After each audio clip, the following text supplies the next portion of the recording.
vou colocar a apresentação em tela cheia, e aí eu perco um pouco esse contato direto com vocês, com o chat. Eu até estou com o meu celularzinho aqui de auxílio aqui também. A gravação vai ficar assim, ela depois é no final do curso, né? O nosso, no caso, são 2 encontros, né? Hoje e dia 8. Depois, a equipe do Gerrilist, que está proporcionando esse curso, ela faz uma edição, ela coloca o vídeo inteiro e ele é disponibilizado no YouTube na íntegra. Às vezes fica 2 vídeos também, né? Parte 1, parte 2, mas enfim, o curso está lá disponibilizado depois para verem e da melhor forma que vocês quiserem. Fica disponibilizado, tá? A questão do ao vivo, né? A questão dessa participação aqui é mais também pela questão, né, do certificado, né? Do debate, das questões que são levantadas ao longo de uma aula mesmo, né? Mas ele vai ficar lá posteriormente.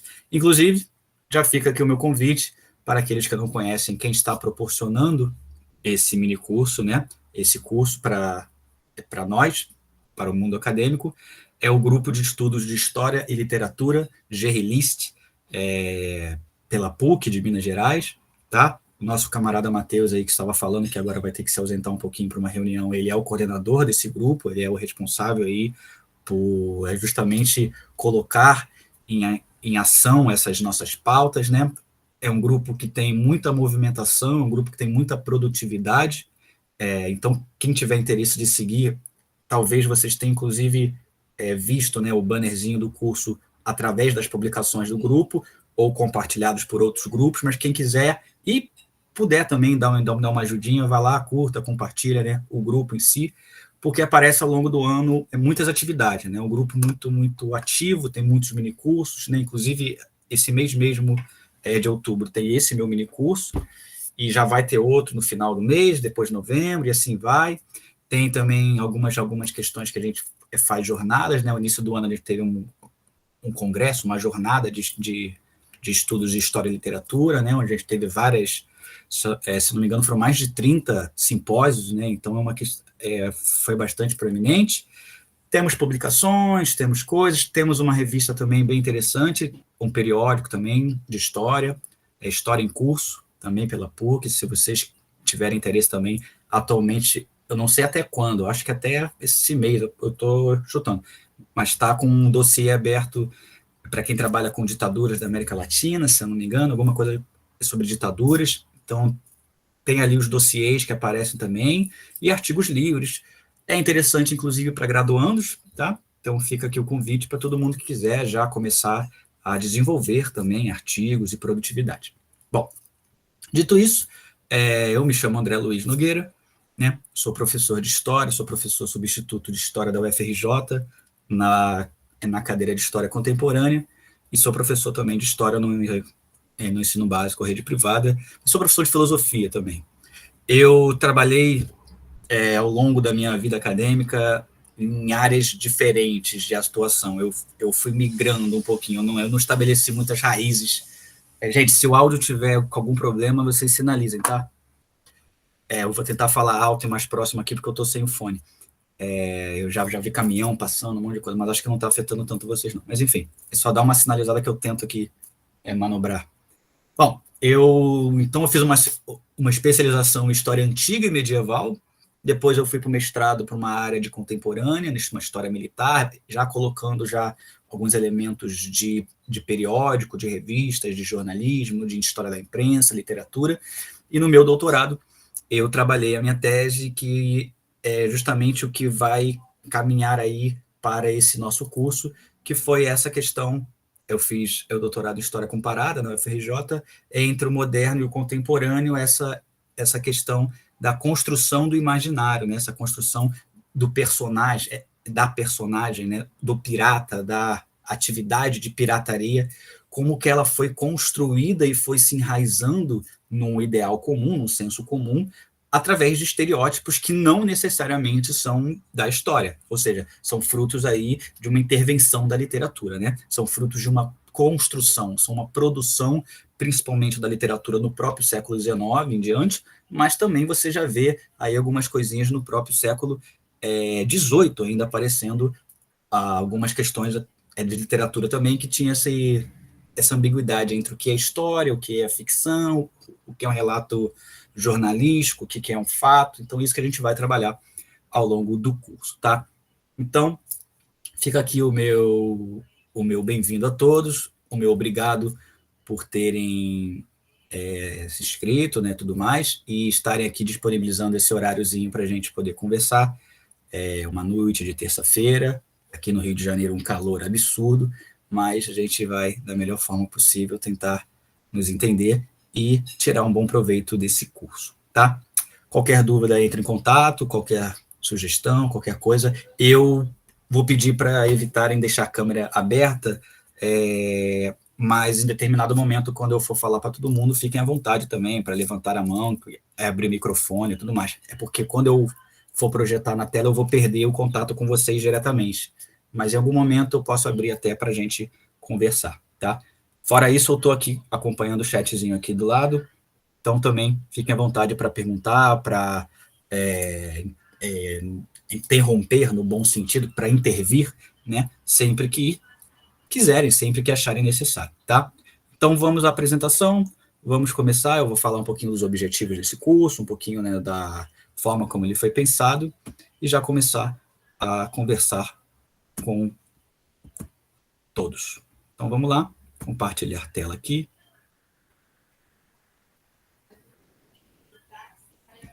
Tá, vamos aos pouquinhos. Bom, estamos todos vendo aí a tela principal, né? Bom,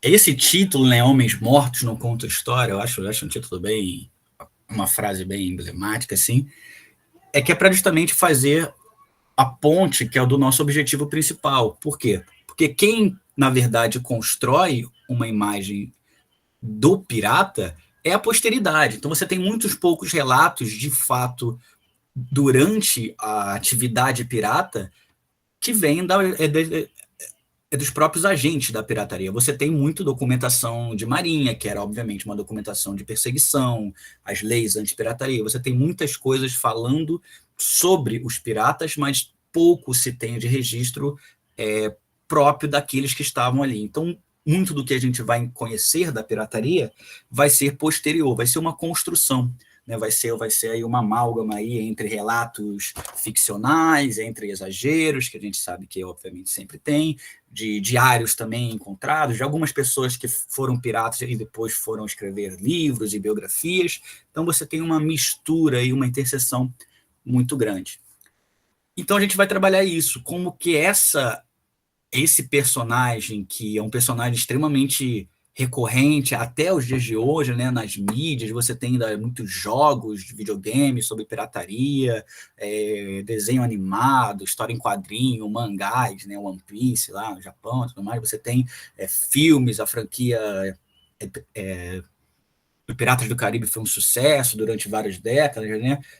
Séries também que remetem aí Black Sails, não sei o que, Skull and Bones, você tem. Então ainda há um fascínio pela temática, pelo personagem pirata. E aí a gente começa com uma pergunta, e eu gostaria que vocês colocassem aí no chat, que é o seguinte: a partir do momento que eu faço uma pergunta para vocês, imaginem um pirata.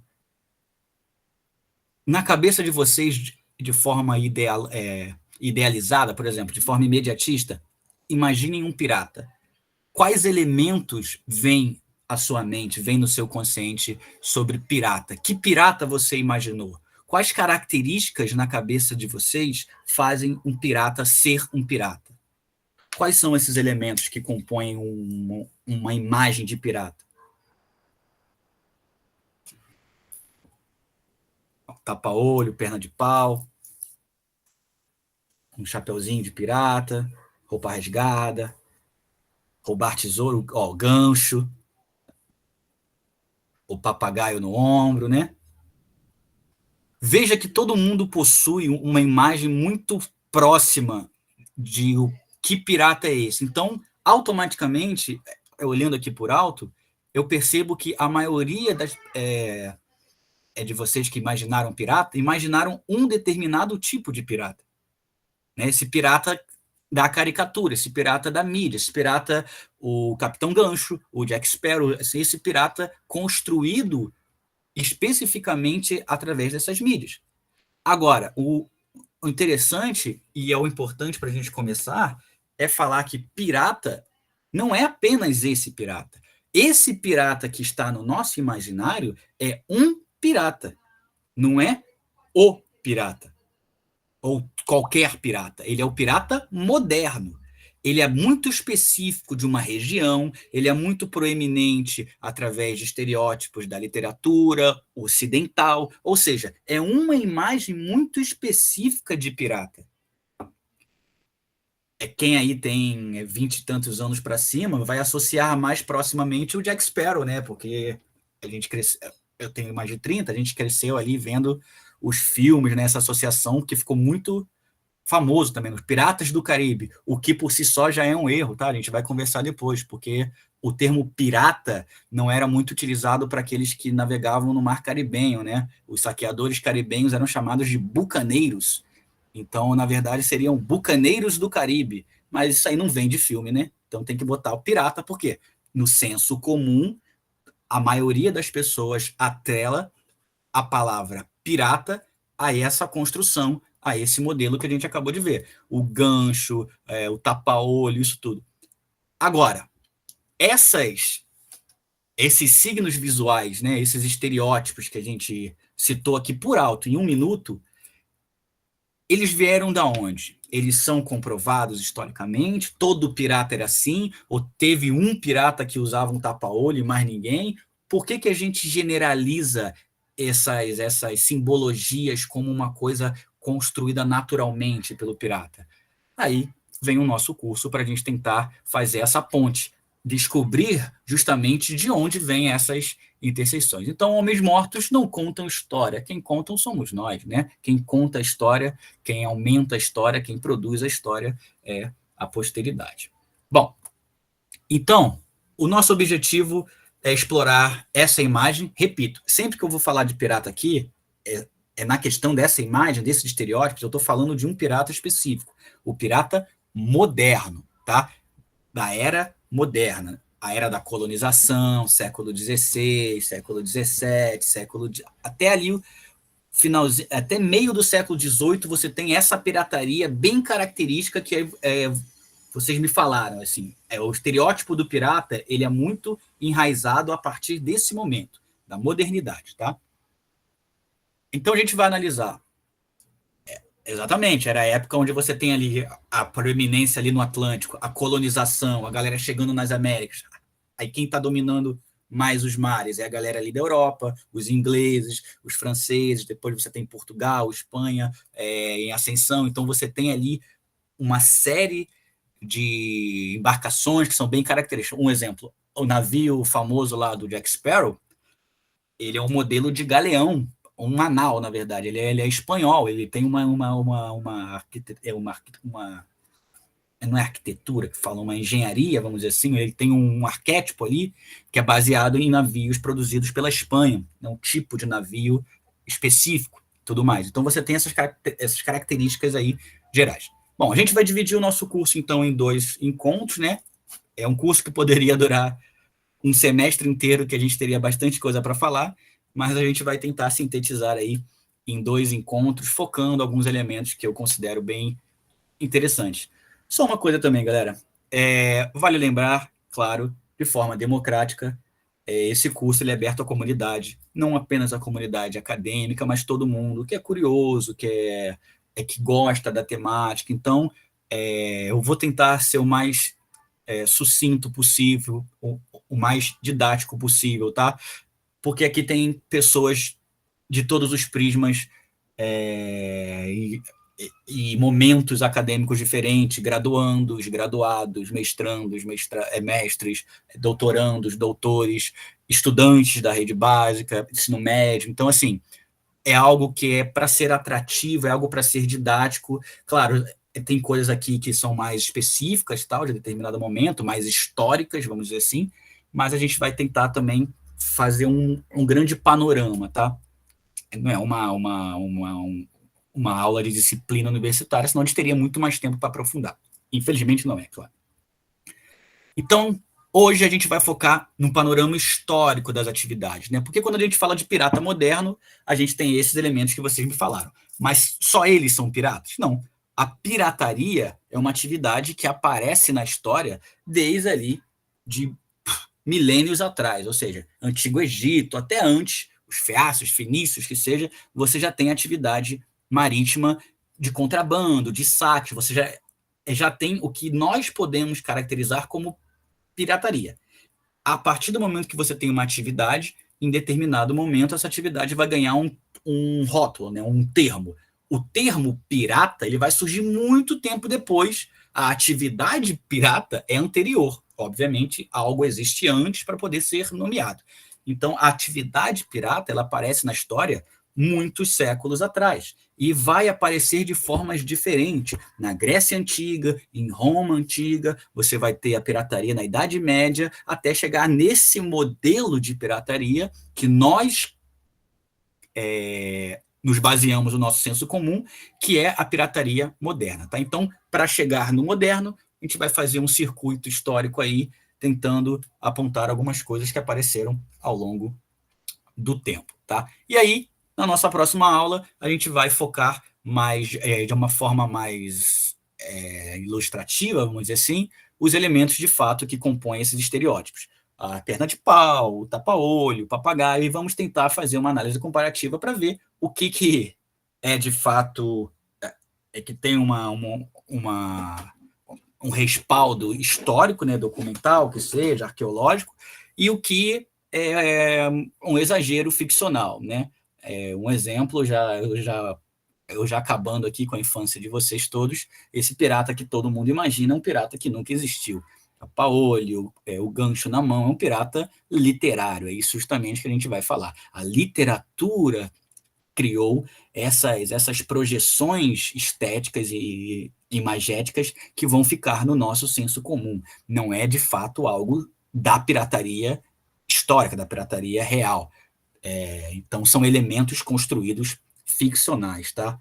Que é uma pena acabar com a infância de todo mundo. Um exemplo clássico é do próprio rum, já adiantando aqui, alguém falou rum, né? O rum é muito associado com pirataria. Inclusive, né, o famoso rum Montila tem em sua imagem um pirata, né? O rum, ele é um elemento caracterizado pelo estereótipo pirata. Por quê? Geralmente você vê nos filmes o pirata como um beberrão bebendo aquele rum, quando na verdade o rum, em sua maior parte das atividades, ele era um produto a ser comercializado, no caso dos piratas, a ser saqueado para ser vendido. Então, o rum era um produto, né? É um derivado ali do melaço, do açúcar e tudo mais. Então, você tem uma derivação de um produto que é muito proeminente nas Américas, principalmente naquela região do Caribe. Por isso, os saques a grandes barris de rum, a grandes volumes dessa bebida. Outra coisa que a gente pode falar sobre essa interseção do rum é porque, como eles saqueavam muitos barris de rum, ficava o estoque do rum no navio. Mas para você sobreviver em alto mar, você precisa de uma coisa muito básica. Na verdade, para você sobreviver em qualquer lugar, você precisa de uma coisa muito básica chamada água. Não é? E você não bebe água do mar, né, obviamente. Então você não vai esperar também a chuva, que é para poder se hidratar. Então eles levavam vários barris de água potável.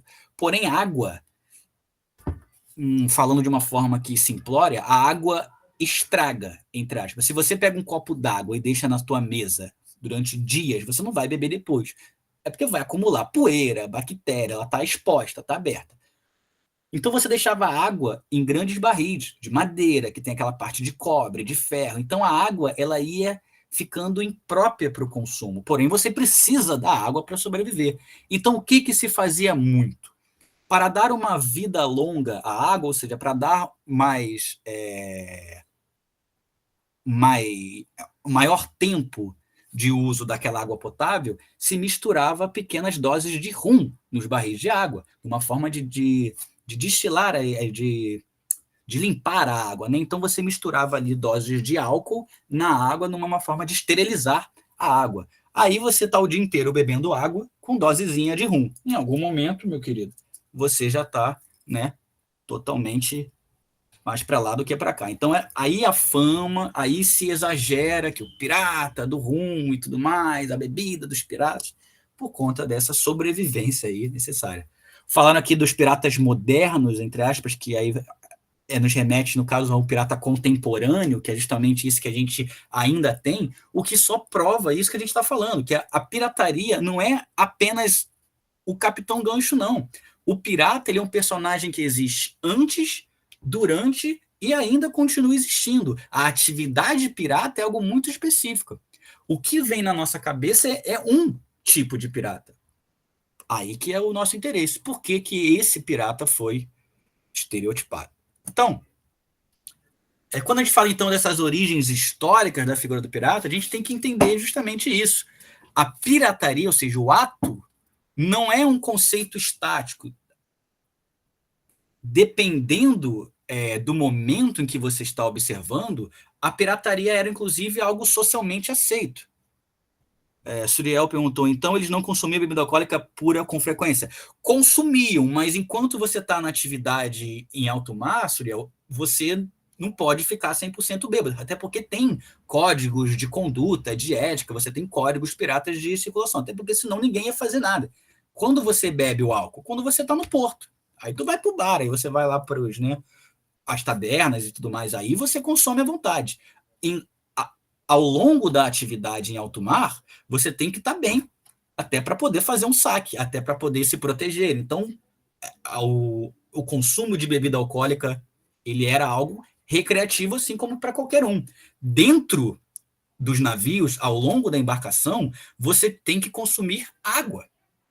Exatamente, o álcool desidrata. Você está no sol, você está ali, mar, né, água salgada. Então você tem que ficar tomando bastante água, etc. A Ana Carolina falou, lembrei da Assassin's Creed. Então, a gente vai comentar também sobre essas questões. Assassin's Creed, né, alguns jogos, eles têm um plano de fundo que é uma mistura ali de elementos históricos com elementos também relacionados a esses estereótipos, mas tentam ali dar algumas explicações mais históricas também. A esse jogo, em particular, eu gosto muito, por mais que tenha, obviamente, as suas fantasias, porque tem que ter também, senão fica chato, ele tem uma imagem bem interessante sobre como que era essa pirataria. Ele é bem interessante, sim. Eu particularmente gosto bastante dessa interpretação que eles fazem. Mas vamos lá. Então, quando a gente fala de origens históricas, a gente está entendendo isso, que o pirata não é algo novo e não é algo sempre igual. Um exemplo, esse pirata somaliano atual, o interesse dele é saquear, é roubar, mas é um interesse diferente de um pirata moderno. É um interesse diferente de um pirata na Roma antiga. É um interesse diferente de um pirata grego. Então, o ato da pirataria ele foi mudando. Conforme a sociedade interpreta determinada atividade, essa atividade pode ser, em determinado momento, vista como normalizada. Se a gente vive em uma área de ilha, todo mundo, entre aspas, é pirata, porque tem que sobreviver ali de alguma forma, mas em determinado momento foi combatido. Ou seja, a pirataria ela vai mudando ao longo da história, como que as pessoas observam. O próprio termo pirata, né, ele vem do latim, ou seja, é um termo mais recente aí para o nosso entendimento. Não quer dizer que não existia pirataria antes. Apenas a palavra pirata ela vai vir depois, a partir do idioma em latim. Tá? O termo pirates vem do grego antigo, que é o mais próximo aí do pirata em latim, o pirates, que seria um dos primeiros termos também a aparecer relacionado a essa atividade de saques. É o crime no mar, chama de pirates, é o ladrão do mar. Né? Só que eles tinham outros termos para isso, é o que a gente vai ver daqui a pouquinho. Bom, então em termos amplos, a gente generaliza essa atividade pirata que se estende aí até nas discussões contemporâneas, né? Agressão ilegal e armada em em pontos de tráfego marítimo que são importantes, mas sob fraco controle político. Ou seja, o que é fazer pirataria? Seria uma atividade, uma agressão, um crime que é feito em espaços marítimos. É um crime de dominação de embarcação, de saque, de roubos, de furto, dentro da dinâmica do tráfego marítimo. Isso é um ato pirata. Beleza? Beleza. Então vamos fazer ali um desenhozinho, né, um panoramazinho histórico para a gente falar um pouquinho desse surgimento da pirataria. A Bárbara falou que o Game of Thrones tem os piratas mais reais. Bárbara, eu vou ser sincero que eu não me recordo muito da série Game of Thrones em si. Eu vi também na época, tal, mas eu devo ter visto algumas temporadas e não. Mas geralmente essas fantasias, né? Elas pegam elementos históricos também de plano de fundo. Então é bem capaz aí de ter uma galera também que foi interpretado como um tipo de pirata também específico de algum momento. O Game of Thrones ele é uma fantasia medieval, né? Seria ali os piratas ali mais relacionados a uma dominação ali de mar Mediterrâneo, uma galera mais islâmica ali, que também tem vários estereótipos que chegaram até nós. Mas vamos lá. Na antiguidade, você já tem registros de pirataria no século XIII, século XIV, antes de Cristo. Ou seja, mais de 1000 anos antes de Cristo, há 3000 anos atrás, você já tem documentação arqueológica, né, histórica, que demonstra, de certa maneira, uma interseção com atividades piratas. Então, o pirata não é só o Jack Sparrow. O pirata ele está aí no mar, saqueando, roubando há tempos, desde a época do faraó.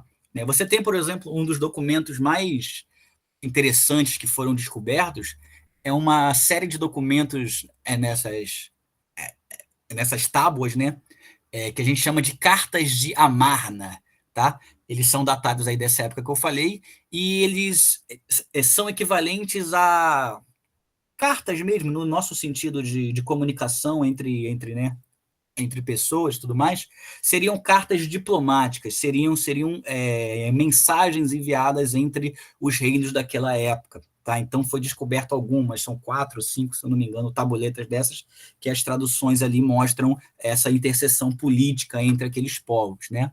E ali você vai, então, falar sobre alguns reinos do Oriente e o Egito. Né? Falavam sobre o contato e o receio com ameaças oriundas das atividades marítimas, ou seja, os políticos ali tratando com receio da galera que está fazendo as atividades no mar. Né? O exemplo disso é a conversa entre o faraó, o Akhenaton, que estava acusando o rei da Alásia, que é o atual Chipre, de dar ajuda e apoio aos piratas da região sudeste ali da Anatólia, né? Que vinham navegando pelo litoral. Ou seja, você tem ali um ataque político, você tem uma galera falando, você está se aliando com uns criminosos, eles estão atacando no meu litoral, isso não pode, aquilo tudo e tudo mais. Então você já tem relatos de problemática, de um problema social. Você tem pirata, você tem saque, você tem bandido. Aonde tem fluxo de riqueza circulando, vai ter também fluxo de gente roubando. Então essas atividades, elas são tão humanas quanto a história. Se tem uma galera passando, alguém vai impor domínio, alguém vai roubar, alguém vai saquear, porque isso a gente vê, né, historicamente como algo que aconteceu. Ou então o governante ele teria negado qualquer envolvimento e apontado os próprios piratas da região de Luca que haviam invadido as suas terras. Ou seja, o governante que foi acusado de ajudar os piratas falou, não, o pessoal também me atacou, eu estou junto contigo. Não é apenas o Egito que está sofrendo com essa atividade. Todos nós estamos. Ou seja, era algo proeminente, era algo real. A atividade pirata era um problema político, social, que seja. Outra referência que a gente tem na história é que aparece em vários momentos como os povos do mar, né? Os Sea Peoples, que é um termo que foi cunhado por um francês depois, é o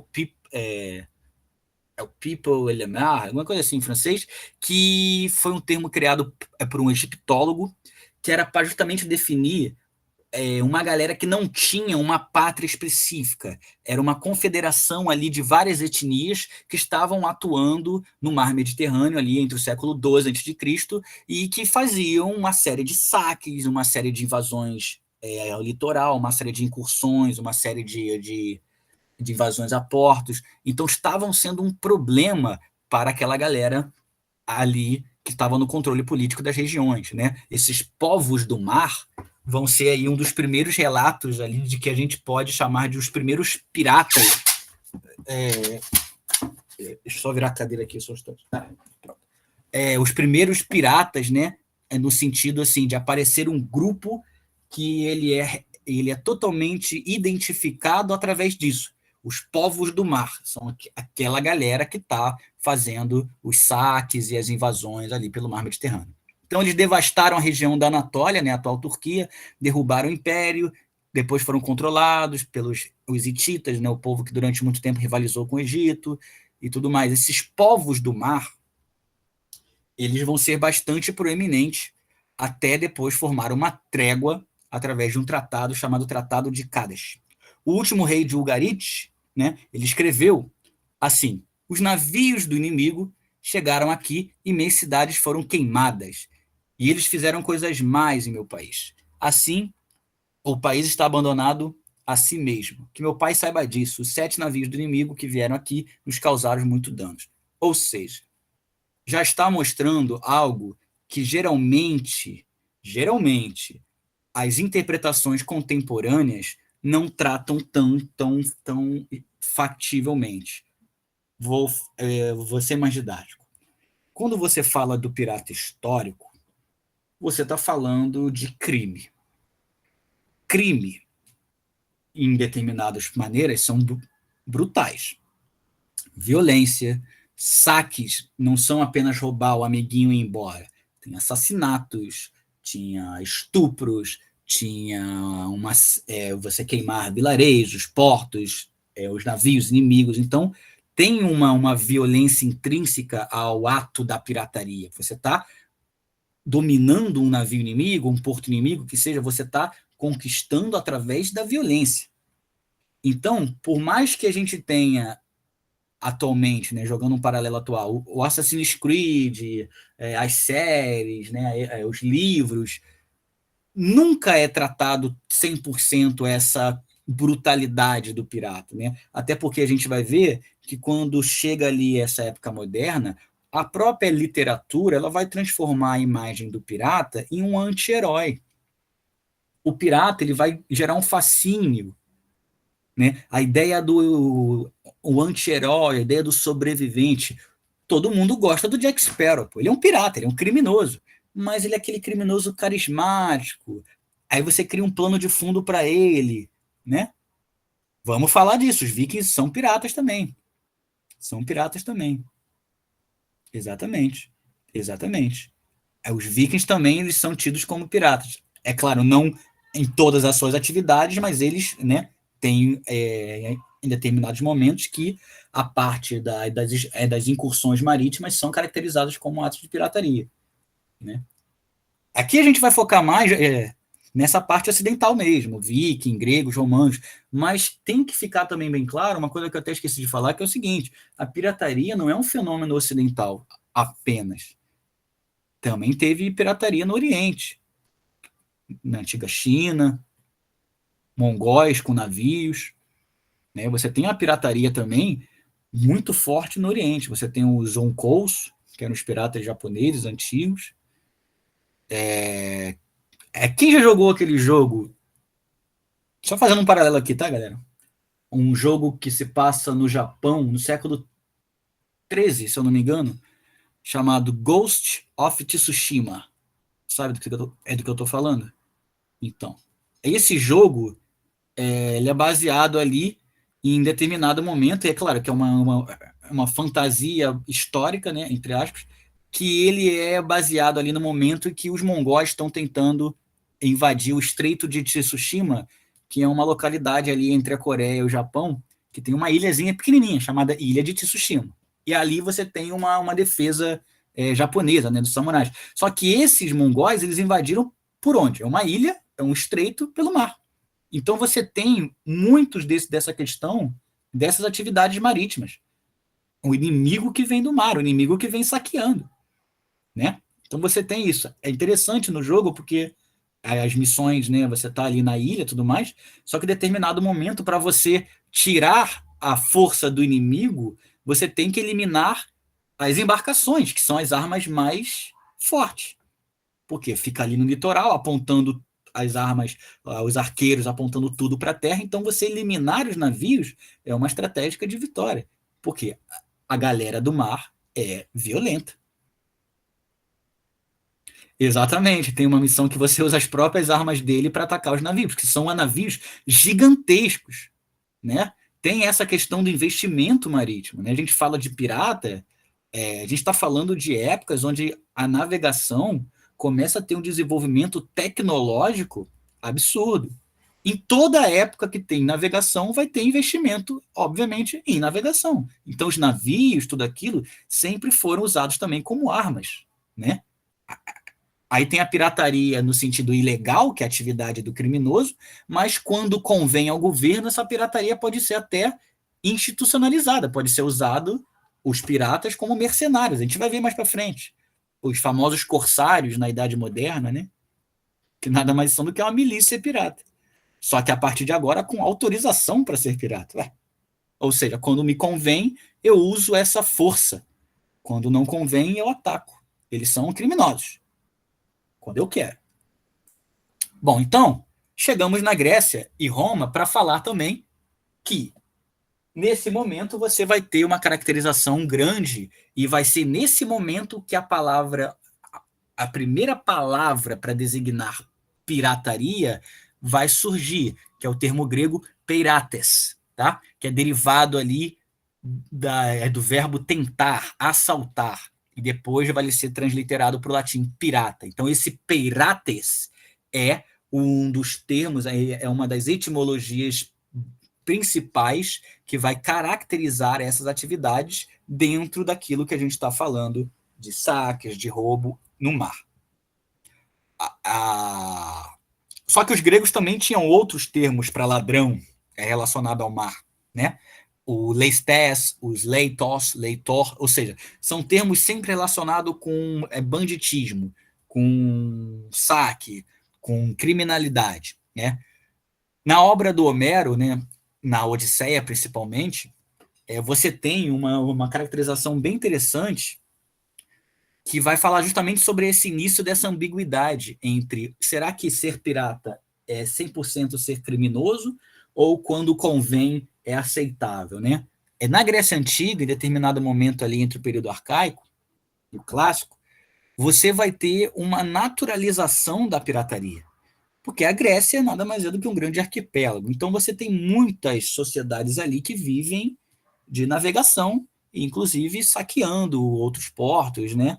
Sobrevivendo através de um expansionismo militar. Essa galera faz atividade pirata. Ponto. Porém, é algo naturalizado pela sociedade, porque todo mundo está fazendo.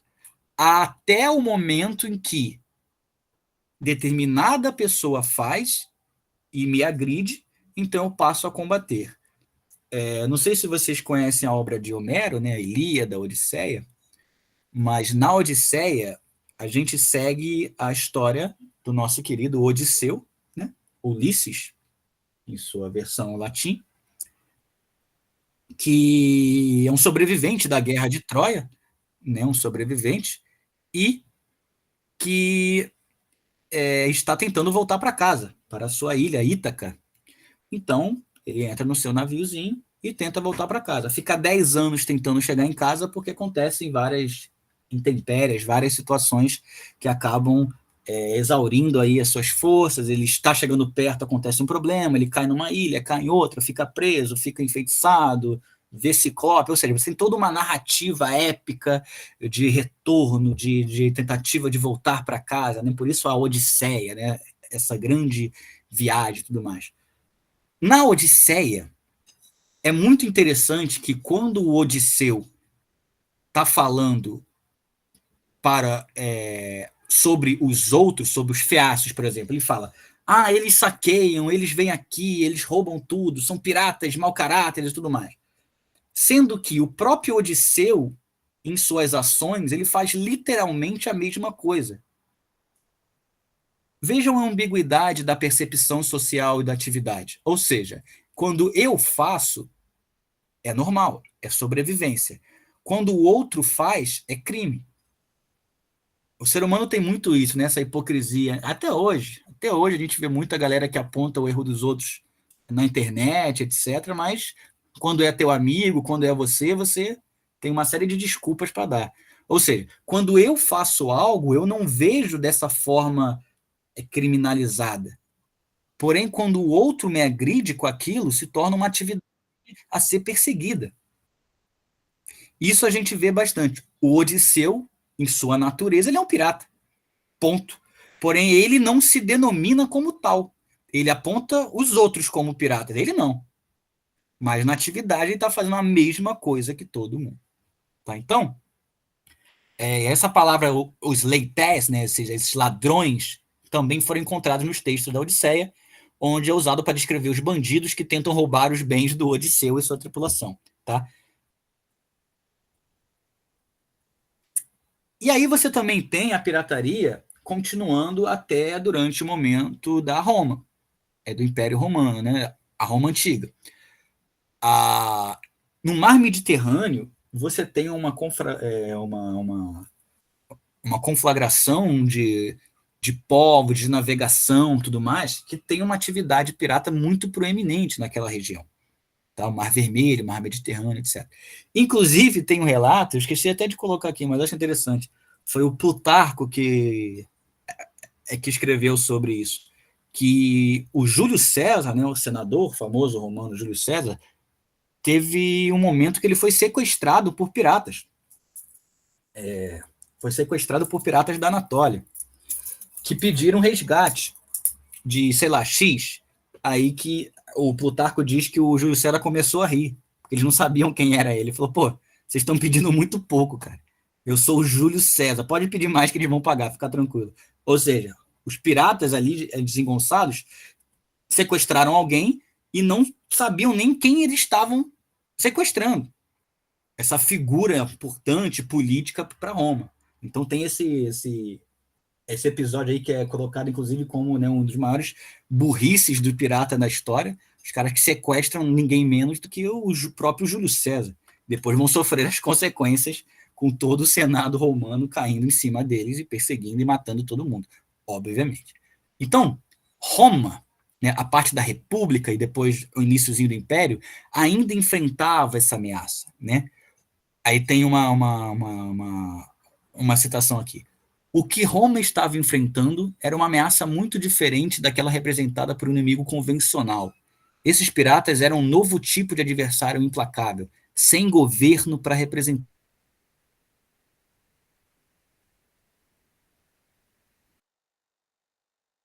a ser eliminado.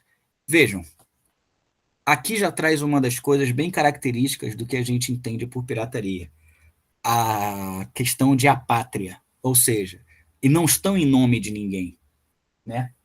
Alguns da literatura, alguns historiadores mais contemporâneos, inclusive quando vão falar de pirataria na Idade Moderna, eles vão fazer toda uma narrativa histórica de, de anti-heroísmo, de sobrevivência mesmo, que são pessoas que não tinham condições, que não tinham outra alternativa senão se juntarem ali e cometerem esses atos como uma forma de pressionar o governo que não dava nenhum tipo de assistencialismo para eles. Ou seja, são marginalizados, né? São pessoas que não têm nenhum tipo de, de futuro, de cuidado político, nem nada, são jogados, né, socialmente marginalizados e por isso acabariam com sendo mais propícios a fazer esse tipo de atividade. Ou seja, tu tem também uma questão muito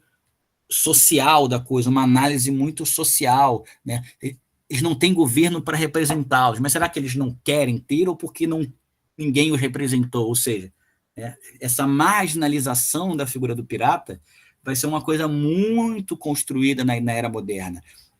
Tanto é que eu tinha comentado com vocês, se torna até um elemento de fascínio, né, de carisma, né, o anti-herói. Né? O pirata não é mais visto sempre como vilão, mas como um sobrevivente. Né? O Jack Sparrow ele é um criminoso, porém você tem a história dele, o background dele, você tem não sei o quê, órfão, sem família, aquilo tudo, sobrevivendo. Então você tem um elemento empático aí que nos fascina, né, sobre o pirata, mais propriamente dito, esse pirata moderno, né, esse elemento do sobrevivente.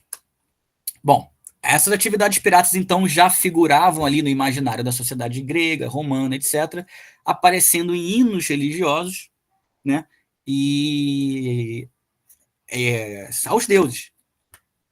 Aí tem uma passagem muito interessante que eu trouxe aqui, uma pintura que é posterior, e uma imagem de um cálice, né? A arqueologia descobriu, é um copo grandão, esse aí é o fundo do copo, tá? Essa imagem de baixo.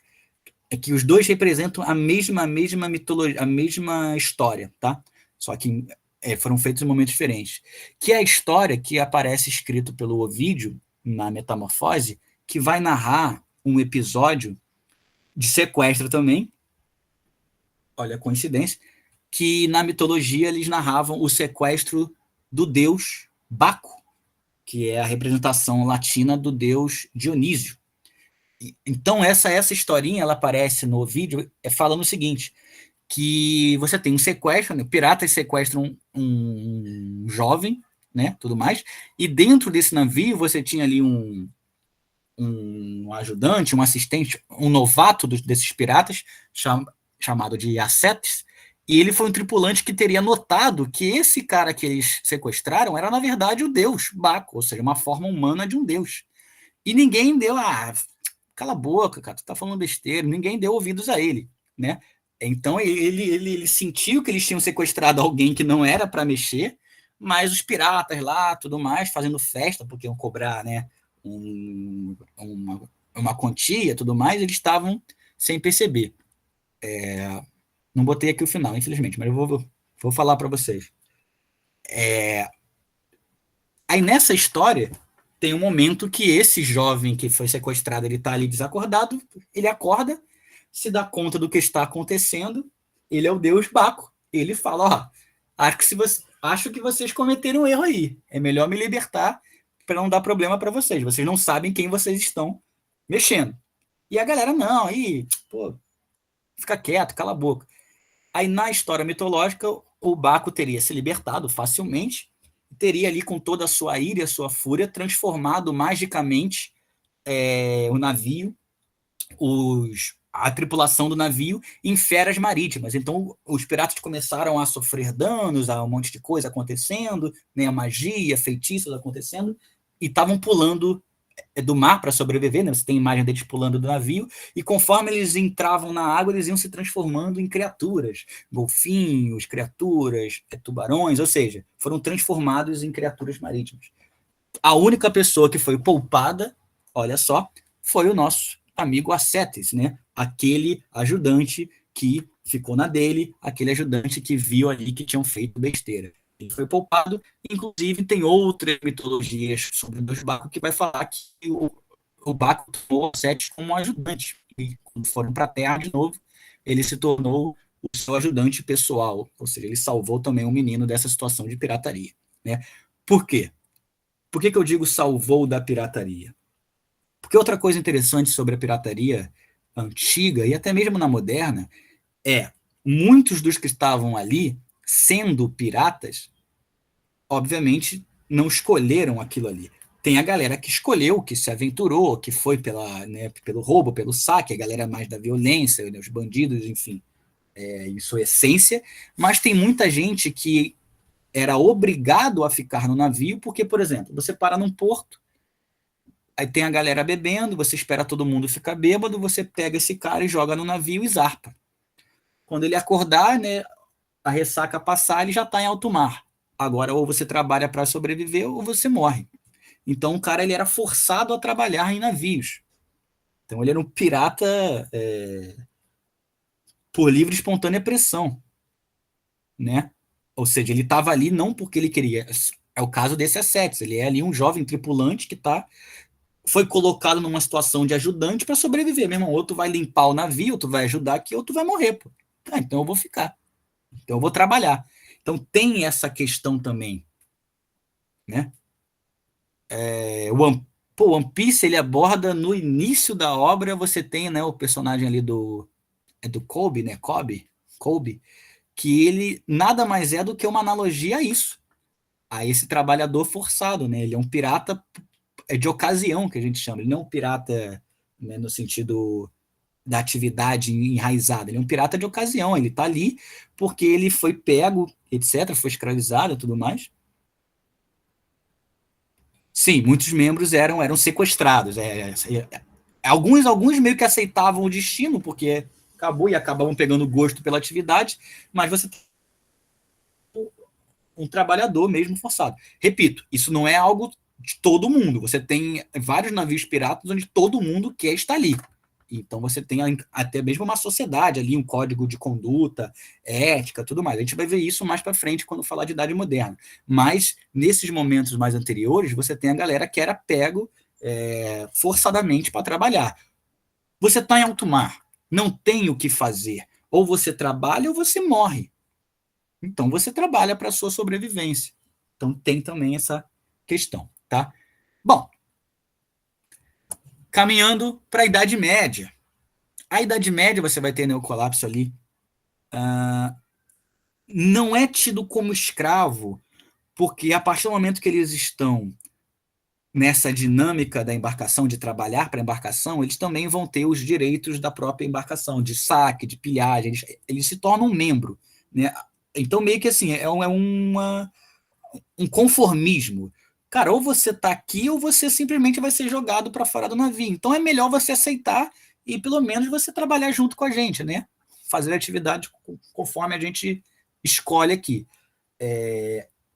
Sobre essa questão dos escravizados, na Idade Moderna, que é o momento onde você tem aquela parte pesada da história de escravidão, principalmente escravidão negra, vários navios de tráfico negreiro do Atlântico, né, vindo da África para as Américas, porque é a época da colonização, você vai ter vários navios piratas que também saqueavam navios do tráfico negreiro, portugueses, espanhóis, e aí que está a questão, a gente não pode tratar o pirata também como esse lado romântico e tudo mais. Tinham piratas que também viam, obviamente, o escravizado como mercadoria de saque. Então também roubavam os escravos, os escravizados, melhor dizendo, de outras embarcações. Então era como se fosse um saque. Você está roubando um navio de rum, você vai vender o rum. Você está roubando um navio negreiro, você vai vender as pessoas. Tá? Então pirata também saqueava navios escravos e mantinham também escravos que fazer trabalhos pesados, etc., até o momento que você vendia. Né? Também viam também como essa moeda de troca. Agora, tem relatos também históricos, tá? De piratas que libertavam os escravos que saqueavam. Então você tem relatos também de piratas que invadiam navios negreiros e no porto principal que parava, deixava a galera. Então, o Barba Negra ele é famoso não por ter libertado tantos escravos assim, mas é porque o navio famoso dele, né, A Vingança da Rainha Anne, The Queen's Anne Revenge, era um navio negreiro. Isso também é interessante. A gente vai falar depois quando falar do estereótipo, né? A embarcação, o navio do Barba Negra é um navio gigantesco. Aí tu pensa, pô, mas ele é gigantesco por quê? Porque ele não é um navio pirata. Ele não foi pensado para ser um navio de guerra. Ele é um navio negreiro, gigante, que tem toda aquela parte interna gigantesca, porque era para botar gente. Ele rouba um navio negreiro, né? Ele se aposta de um navio negreiro e transforma esse navio num navio pirata. É por isso que o navio do Barba Negra é um tanque de guerra imponente, é uma massa no mar, é um navio gigantesco que foi transformado em um navio de guerra, um navio de pirata, que foi colocado canhões posterior. Então ele faz essa, essa reconstrução da embarcação. Aí por isso ficou essa fama, já que ele pegou o navio negreiro e não ficou com os escravos, realmente. Tá? Só uma curiosidade, a gente vai falar também do Barba Negra, dos escravos todos. O Barba Negra ele existiu, tá? Mas foi um pirata medíocre, um pirata mediano, tá? Ele não foi um pirata, foi um pirata muito proeminente em curto período de tempo e só isso. Ele vai ganhar mais essa fama e vai se enraizar pela literatura. Então aí volta no que a gente está falando. Quem vai construir esses estereótipos, essa romantização, essa fama, toda essa esse fascínio, e vai colocar alguns nomes de piratas reais como grandes, né, personagens da história, vai ser literatura.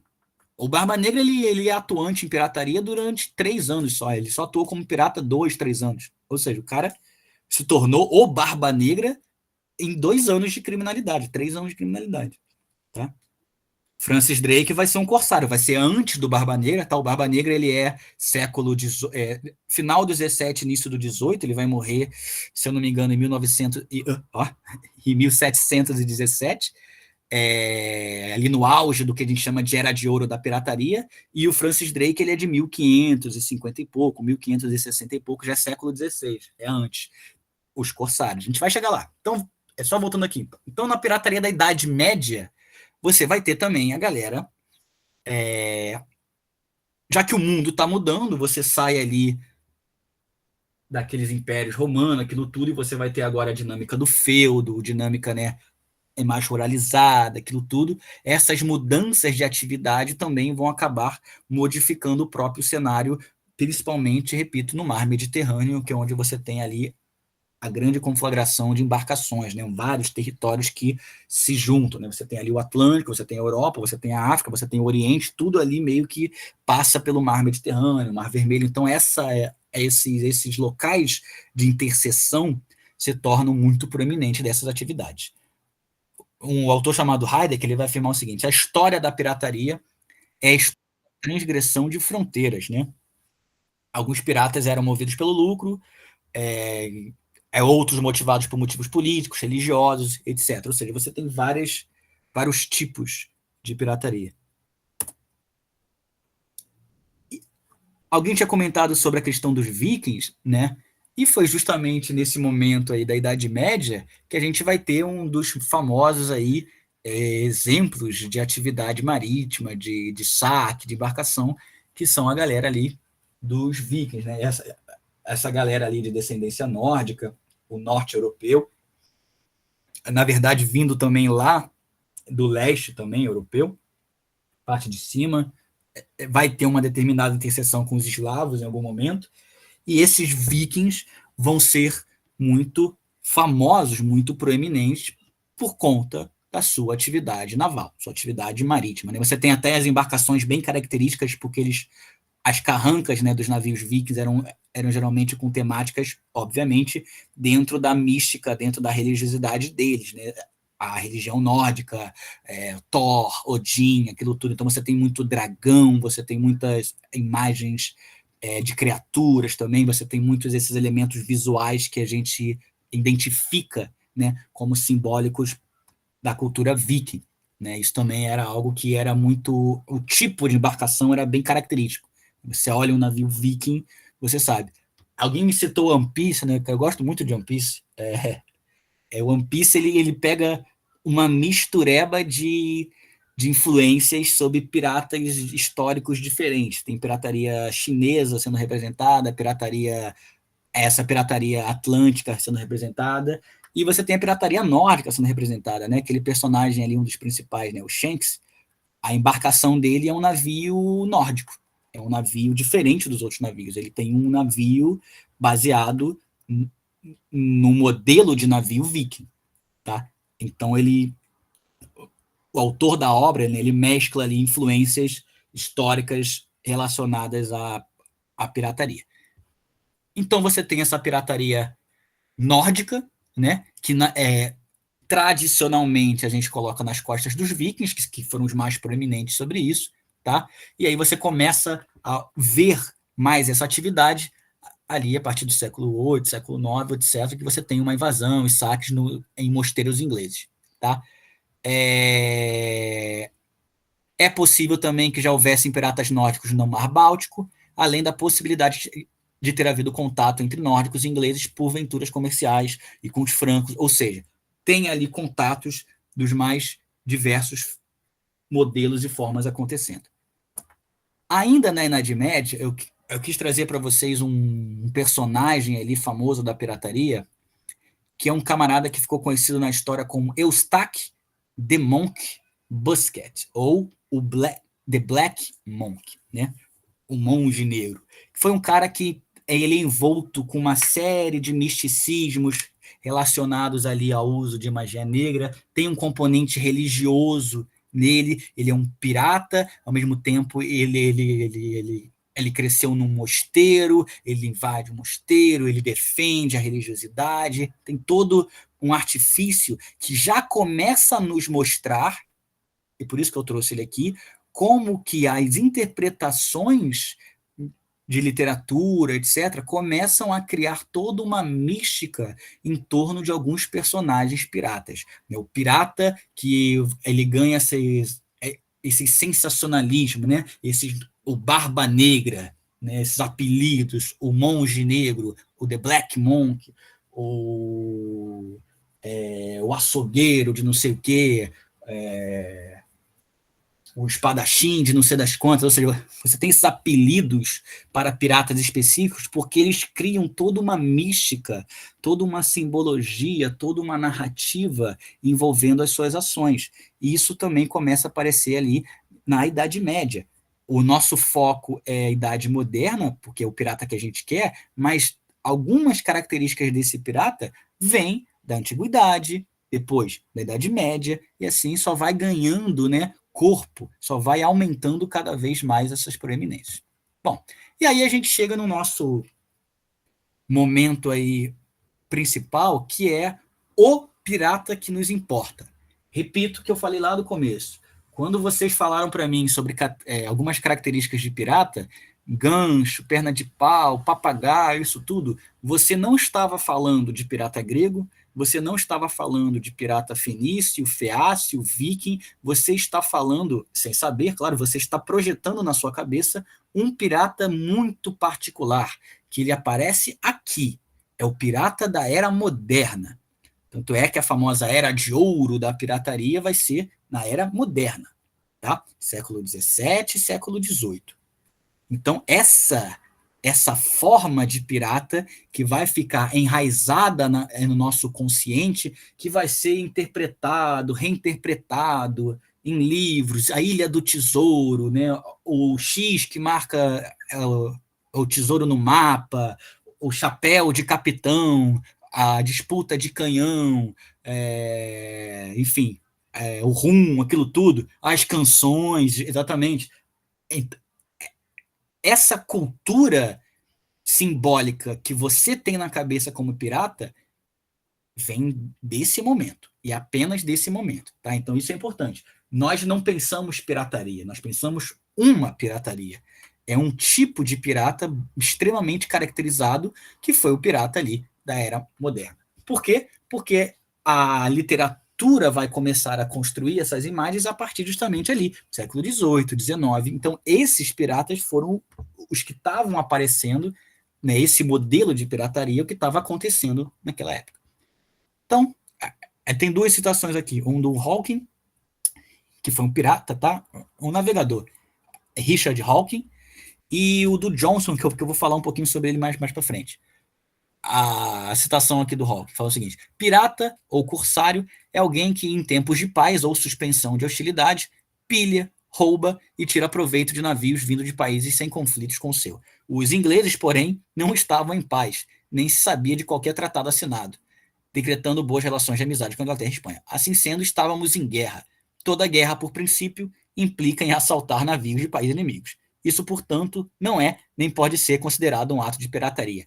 Aqui, o Hawking está se defendendo das acusações de pirataria, porque ele era um pirata, ele está atuando como pirata, mas em nome do Estado. Então, ele está falando aqui, não, o que eu faço não pode ser pirata porque a gente está em guerra com a Espanha. Então, na verdade, eu estou saqueando o navio espanhol. O pirata não tem fronteira, o pirata não tem pátria. Eu saqueio, eu roubo, eu invado, eu mato. Sim, apenas o inimigo diplomático. Ou seja, ele está justificando que, por não pilhar todo mundo, então ele não é um pirata. Volta naquela situação de quem está falando o quê?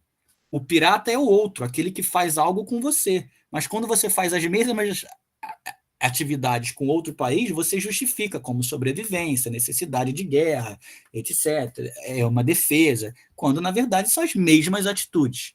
O corsário, que é esse personagem bem característico da Idade Moderna, ele nada mais é do que um pirata. Voltando aí no nosso senso comum, pergunta: vocês têm alguma referência de corsário? Citaram ali o Francis Drake. Francis Drake é um famoso corsário. Vocês já tinham escutado tipo, esse termo corsário diferente de pirata?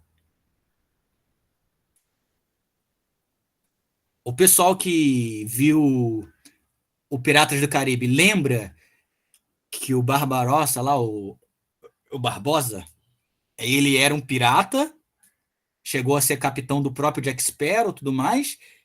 Aí, se eu não me engano, no segundo filme, ele faz um acordo com a coroa inglesa, e aí ele vira um corsário para ir atrás do próprio Jack Sparrow, ou seja, ele vai continuar sendo pirata, só que agora ele está sendo um pirata contra os inimigos da coroa. O do Assassin's Creed também, ele é chamado de corsário. O termo corsário é um termo moderno, um termo da era moderna, sim. Não quer dizer que os países não se utilizavam de forças piratas para, né, usar acordos e usar como uma milícia, né, como um instrumento paramilitar. Mas a palavra corsário, né, ou essa ideia do corso, vem da era moderna, que ganha muita força, principalmente na era elisabetana, que é a era ali da disputa principal da hegemonia do mar entre Inglaterra e Espanha. Quando a Inglaterra precisa, entre aspas, ela precisa vencer a Espanha, impor um domínio ali para mostrar que ela é melhor, ela vai contratar esses piratas para ela. Não, eles tinham autorização, eles não eram pegos por ninguém. Eles viravam agentes oficiais. Entendeu? Você tinha uma carta chamada Carta de Corso. Você andava com aquilo 24 horas. Você vai cometer a pirataria, você vai saquear, você vai pilhar, você vai matar. Só que você tem ali a licença para matar, vamos dizer assim, você tem a autoridade. Não, mas eu sou. A rainha me autorizou.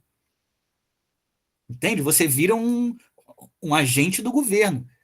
Por quê? Porque para eles era mais fácil. A Inglaterra está com um problemão, que é saque, pilhagem, um monte de pirata atacando. Então o que eu faço? Pô, gente, faz o seguinte: vocês continuam fazendo a mesma coisa que vocês estão fazendo, só que não comigo. Faz com a Espanha, faz com o holandês, faz com o português, faz com os nossos inimigos.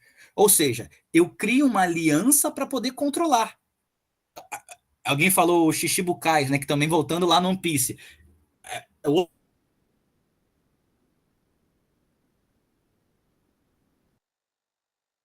Um grupinho de piratas que atua em aliança com a Marinha, pô. Só que o cara não deixou de ser pirata, ele simplesmente está sendo um pirata contra pirata. Então ele está atacando outros piratas de outra nacionalidade. É isso. Vamos usar uma analogia aqui: seria uma milícia, pô. Vem do Estado, vem do poder público,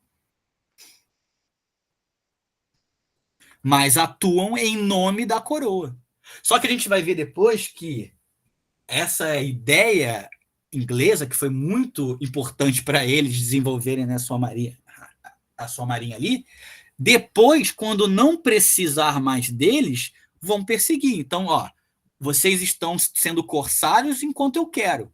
Quando as coisas apaziguarem ali no Atlântico e a Inglaterra já se colocar como dominadora, como maior, né, força marítima ali, eles vão fazer o inverso, eles vão começar a fazer leis anti-pirataria, ou seja, eu uso vocês. Isso, exatamente. O exemplo que eu falei lá, o Barbosa, né? O Capitão Barbosa, ele começa sendo um capitão pirata, inclusive do próprio Jack Sparrow. Foi amaldiçoado, aquilo tudo. Aí no final lá do filme um ou no início do filme 2 não me lembro, aparece uma ceninha dele assim, ele virando um corsário. Ou seja, a Inglaterra falou o seguinte: cara, eu quero que você persiga o Jack Sparrow, você vai ser pirata, mas não para nós, vai ser para os outros. Um miliciano, um cara que é, né? Enfim. E o nosso amigo Charles Johnson vai falar o seguinte: Aí já é um em nome dos piratas. Num serviço honesto, há pouco para se comer, baixos salários e trabalho duro. Já neste, ou seja, pirataria, há abundância e saciedade, prazer e facilidade, liberdade e poder. E quem não escolheria ser credor desse lado, quando todo o risco que se corre, na pior das hipóteses, é apenas alguns olhares de desaprovação? Não, uma vida alegre e curta será meu lema. Ou seja, aqui ele está falando em nome dos piratas. Charles Johnson foi um autor do século XVIII, tá?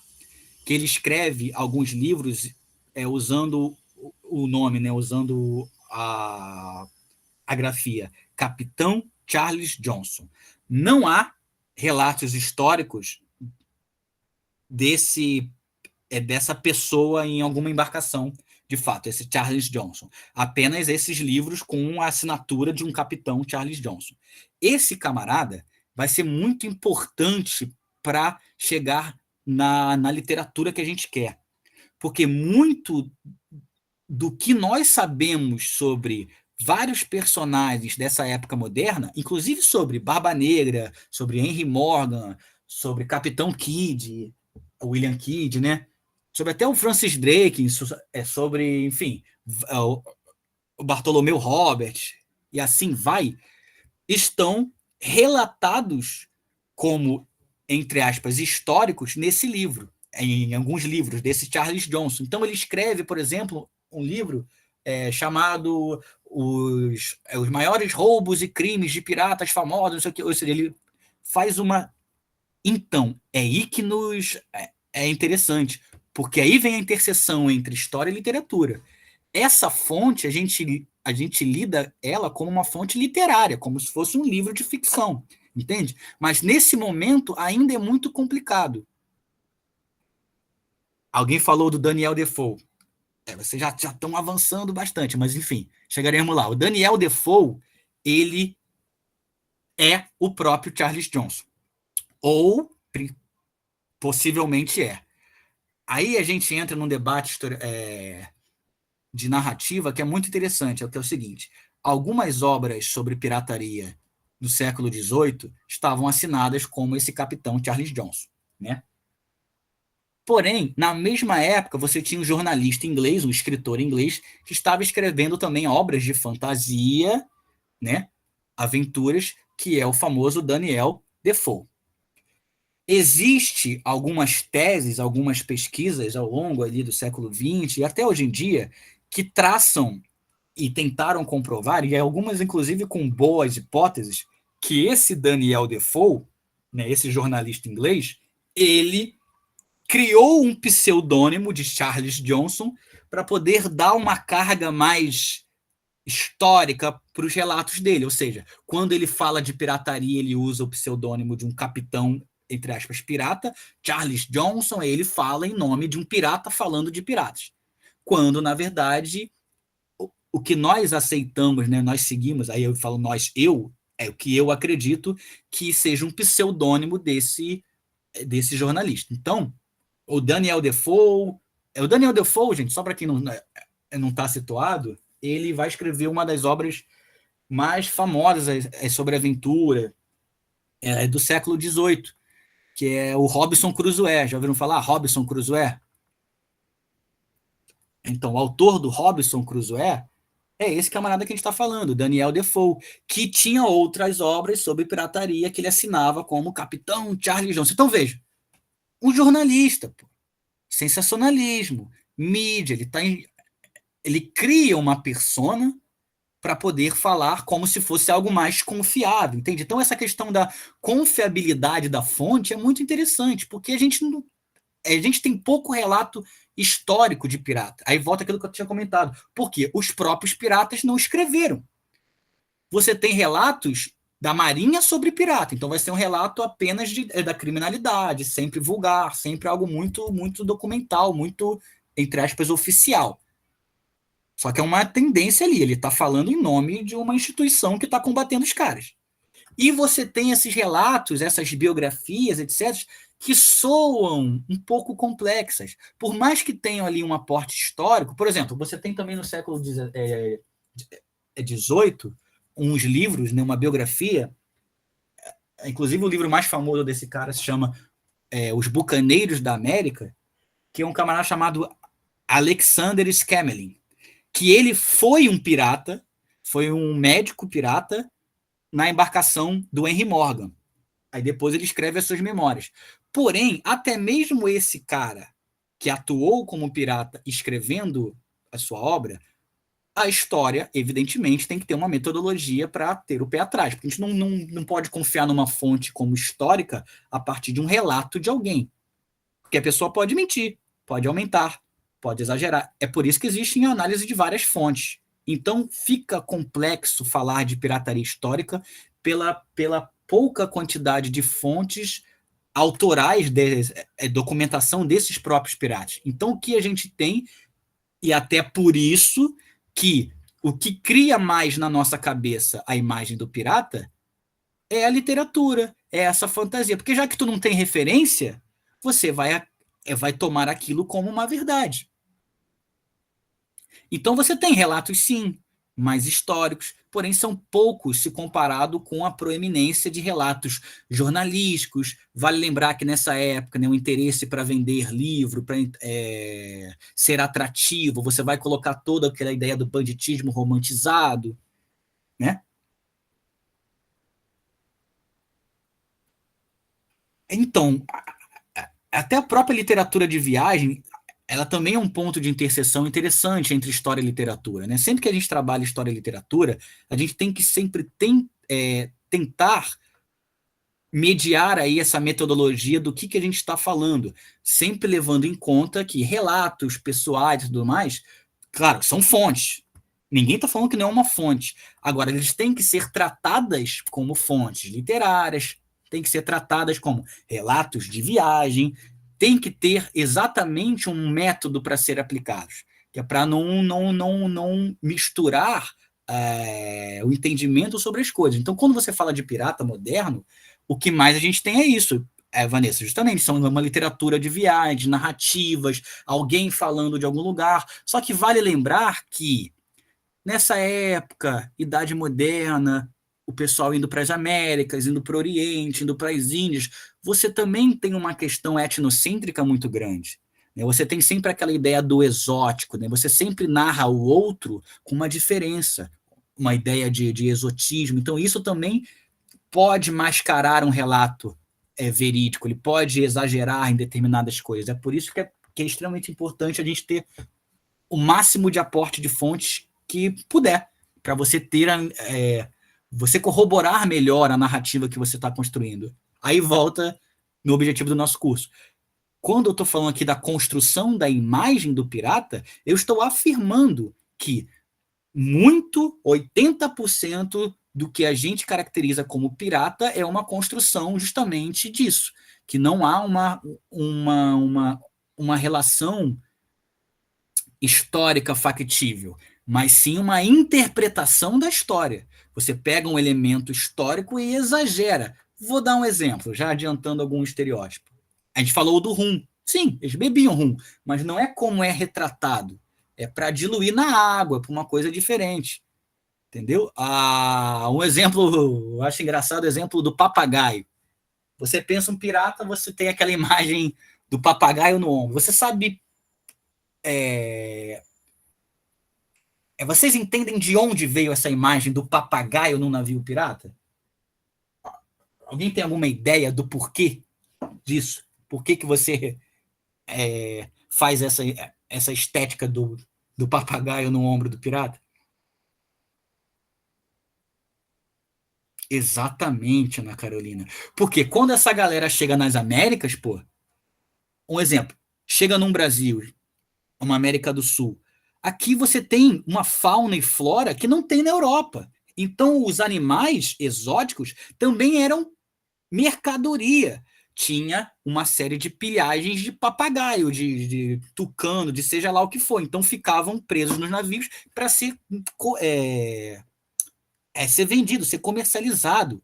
Aí, através de um relato desse, de comercialização de animais exóticos, a galera da literatura fala, então tinha É um monte de papagaio, tinha bicho? Então é bem capaz de alguém ter usado como pet. Ou seja, você extrapola a partir de um exemplo real ou um exemplo factível alguma ideia generalizante. A própria ideia das amputações. Gente, tinha muitos casos de amputação, mas essa pessoa, 99% dos casos, ela ia ficar no porto mais próximo porque não tinha mais como trabalhar. Não passou ainda a lista não, Caio. Fica tranquilo. É, é, gente, é só pensar, uma perna de pau ou um gancho na mão não é nada funcional. Tipo, esse cara ia perder a função dele na embarcação. Óbvio que você não ficava com o cara. Então, é algo que a literatura vai construir como simbolismos de vilania, de imagem mesmo, de amedrontamento, de força, de medo, aquela coisa, o cara tem uma perna de pau, uma ideia de brutalidade, de, de rigidez, né? De, pô, o cara tem um gancho na mão, né? Ou uma arma e tudo mais. Sendo que, historicamente falando, você não tem essas coisas. Você tem um relato ou outro de um membro que foi um cara que colocou ali uma muleta e tudo mais, mas ele, cara, ele ia embora do navio. Até porque a gente está lidando com uma época onde você não tem um aporte de saúde tão, né? É como hoje em dia. Então, qualquer mínima questão de ferimento, cara, infeccionava, tinha muitos problemas. Aí o cara já amputou uma perna, vai colocar um pedaço de metal, um gancho, um bagulho que vai infeccionar. Então você tem a bandana pirata é outro clássico, exatamente, né? O brinco, tudo aquilo. Então, são elementos, vejam, elementos visuais.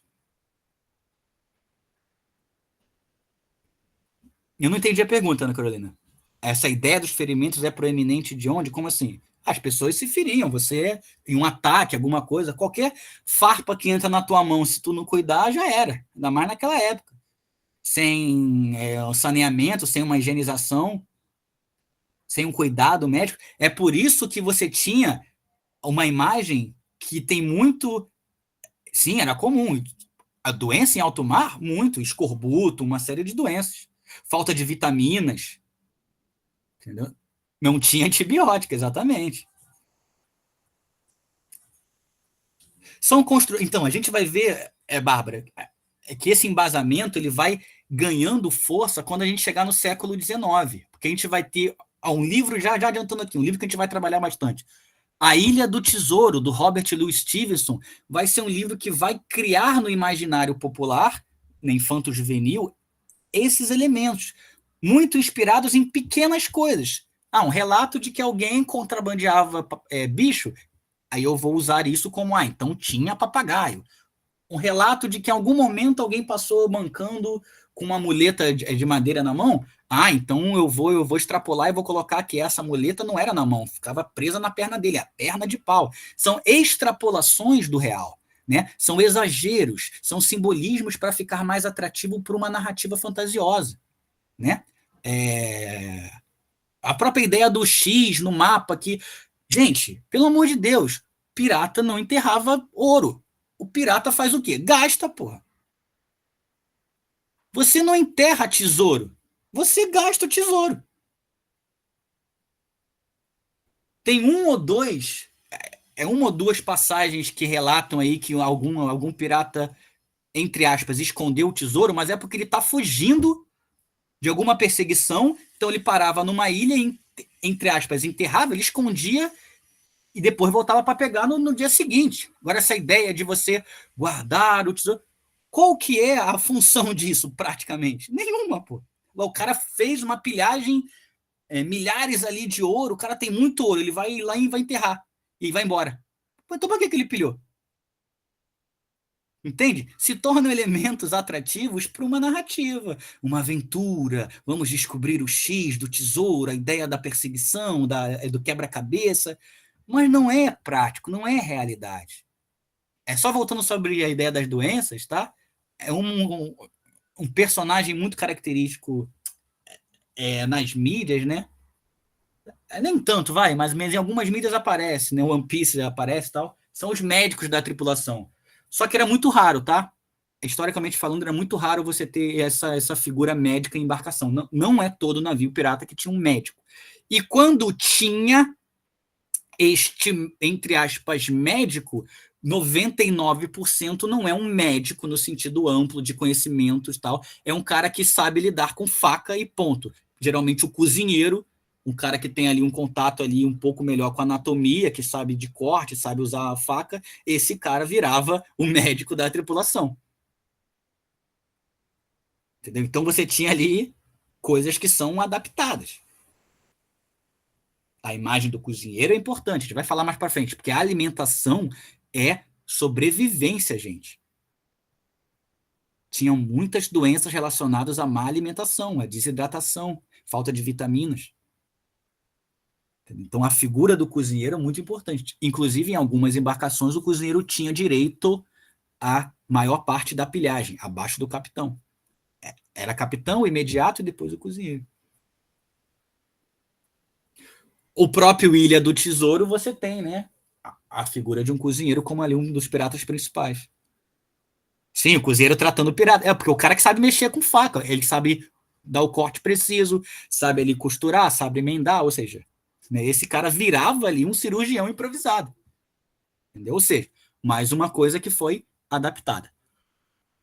Só para a gente voltar aqui, então, nessa era moderna, então, você está vivendo a época da conquista do mundo. Exatamente, Matheus.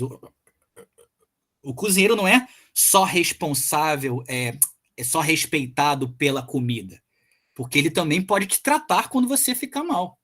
Então, era um membro importante. Esse momento da pirataria é um momento onde você está vivendo também a era da colonização, gente. Então, o Atlântico se torna aí um grande local, né, uma grande localidade desse imaginário pirata. A gente fala dos piratas do Caribe, a gente está falando de América. O Caribe é aqui na América Central. Então se fala de bucaneiro, fala desses personagens todos que estão nesse imaginário, porque era justamente a atividade. Gente, se o europeu colonizou as Américas, então ele está indo e vindo o tempo todo pelo Atlântico, cheio de coisa, cara, cheio de... o pau-brasil, o ouro, a prata, os animais, a fauna, a flora, etc., está circulando muitas embarcações carregadas de produtos valiosos pelo Atlântico. E se está andando a galera com cordão de ouro na rua, eu que sou do Rio de Janeiro sei que, tu tá dando mole. Se tu tá mostrando aí que tu tá carregando uma série de coisa valiosa, vai acabar abrindo caminho para a galera te assaltar, te roubar. Então, a atividade pirata no Atlântico, na era moderna, ela se tornou tão forte, tão proeminente, que é justamente esse pirata que está na nossa cabeça. É o pirata moderno. Você não pensa o pirata somaliano e nem o pirata grego. Você pensa esse pirata, o pirata do Caribe, o pirata do Atlântico. Não é à toa que esse momento entre o século XVII e o iníciozinho do século XVIII, em história, a gente chama de a Era de Ouro da Pirataria, porque está fervilhando a atividade pirata. A Era de Ouro, ou seja, de maior, né, propensão para aquelas atividades. Temos a figura do corsário, da carta de corso. A Rainha Elizabeth, ela vai ter os seus corsários famosos. Aí tem o Francis Drake, que foi uma figura muito importante, foi o segundo navegador a fazer a viagem de circunnavegação do globo, né? O primeiro foi o Magalhães, depois veio o Francis Drake, em nome da Inglaterra. Que olha que interessante, o termo que ficou no imaginário popular daquela época para os corsários era os Sea Dogs, os cães do mar. Vejam, os cães do mar, porque quem está com eles na coleira? A rainha. Eles são controlados pela rainha. São os cães do mar, os Sea Dogs, os corsários. São piratas, são violentos, são cruéis, mas tem o respaldo. Tem a cartinha lá com a assinatura da rainha falando, eu autorizo. Alguns depois se ferraram por conta disso. Você tem o Capitão Kidd, né? que foi um corsário, só que ele começou a usar e abusar dessa carta de corso, tipo, não dá nada para mim, porque eu tenho aqui a carta da rainha, mas começou também a saquear navios de comerciantes ingleses. Aí a galera foi lá e condenou ele, ou seja, cara, então eu vou revogar a tua carta, eu vou te condenar como pirata. Ou seja, se você não está nos agradando, eu elimino essa ameaça. É o Capitão Kidd, famoso. Só um adendo aqui para a gente ir encerrando sobre pirataria moderna. A gente fala muito do Atlântico. Poxa, Bárbara, me perdoe, tá? Me perdoe mesmo. O que é menos real de todos é o andar na prancha. Isso tu não tem lugar nenhum. O menos factível de todos os estereótipos pirata é o andar na prancha. Esse é puramente estereotipado de literatura. Então me perdoe acabar com a infância de vocês, mas esse é o que menos há documentação. O pica-pau, isso não é errado, pois é. Peço perdão aí pela infância de todos que acaba hoje, mas é bem complicado. Na aula, na semana que vem, a gente vai ver estereótipo por estereótipo. Eu vou trazer imagem, vou trazer documento, e vai ser uma coisa mais dinâmica. Eu queria falar com vocês sobre a parte histórica, que é para poder chegar nisso, a gente tem que definir qual pirata a gente está falando, gente. Isso é importante, até porque não podemos sair de um curso de pirataria achando que todo pirata é igual. A partir de agora, a gente sabe que esse pirata que está no nosso imaginário é um pirata. Tem, então, alguns relatos mais, alguns diários, algumas coisas que o próprio relato de Marinha falando que pegou o tal, que documentação, por exemplo, cartas de condenação, de enforcamento, então, ali vai falar os crimes que a pessoa cometeu e assim vai. Então você vai desenhando ali uma imagem, vamos dizer assim, mais realista.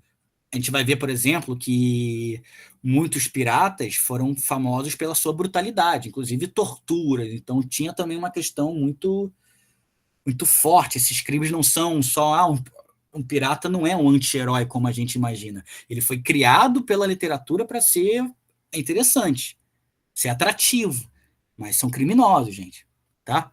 Aqui só um adendo, gente, porque eu acho muito importante. A gente fala muito da pirataria do Atlântico, mas muita gente que de fato contribuiu para a atividade pirata e até mesmo para os estereótipos dos piratas do Atlântico, foi uma galera que está vindo do Mediterrâneo, tá? Do Oriente, Império Otomano. Tem uma dupla de piratas muito famosos, que são esses dois camaradas aqui, ó, que ficaram conhecendo como os irmãos Barba Ruiva, Barba Rossa, Barba Vermelha, Barba Ruiva, né? O Arus e o Izir Reis, que depois vai ganhar o nome de Yasuf Reis também, que é um outro nome que eles vão ter aqui no Ocidente. Uma curiosidade, o personagem Jack Sparrow, em alguns relatos ali do roteirista, ele fala que se inspirou no Yasuf Reis, um desses irmãos Barba Ruiva, porque eles eram famosos por lidar ali com embarcações de escravas. O Pérola Negra, a embarcação do Jack Sparrow, seria também uma embarcação mais próxima ali de um navio do Barba Negra, ou seja, um navio negreiro que foi, né, usado para ser um navio pirata.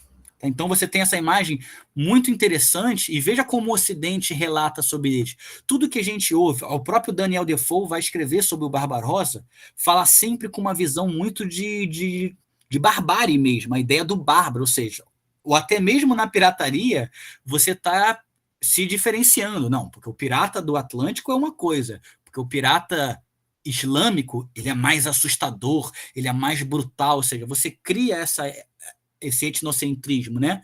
Eu faço, ok. O outro é sempre muito mais violento, é sempre mais bárbaro. Os colonizadores não eram meio piratas? Então, o problema disso é o seguinte, porque o colonizador ele está em nome de uma instituição, né? Ele tá colonizando um território para construir um domínio diplomático. Então, é um colono, ele está em nome de uma coroa. O pirata é um criminoso. Então, ele não cria um elemento dominador de terra, ele não domina a terra, ele não cria um elemento diplomático. Ele está ali no mar, ele é um criminoso, ele é um ladrão, ele saqueia, ele rouba, mas ele não necessariamente ele domina a terra. O colonizador, ele é um navegante que tem como finalidade essa expansão territorial, né? Esse domínio territorial. Então, é apenas por isso que a gente não coloca os dois na mesma categoria histórica. Mas é claro que a atividade no mar está todo mundo fazendo a mesma coisa, está todo mundo pilhando, saqueando, né? Você só vai identificando quem está em nome do quê, né? Aí, por volta ali do século XVI, quando a galera já está bem estabilizada na Europa, começam não precisamos dos piratas, vamos então perseguir os piratas, né? Aí começa a ter um cerco se fechando. É a partir daí, inclusive, que a era da pirataria vai, entre aspas, acabando, vai sumindo, porque os piratas começam a ser perseguidos. Leis de pirataria, lei anti-pirataria, você começa a ter uma perseguição brutal a essa galera. Por quê? Já não preciso mais de você. Então você é deixado de lado, tá? Então, a interseção de literatura, ela vem muito dessa questão da emoção, da aventura, né? Os novelistas, os escritores. A gente falou do Daniel Defoe, ele é um jornalista.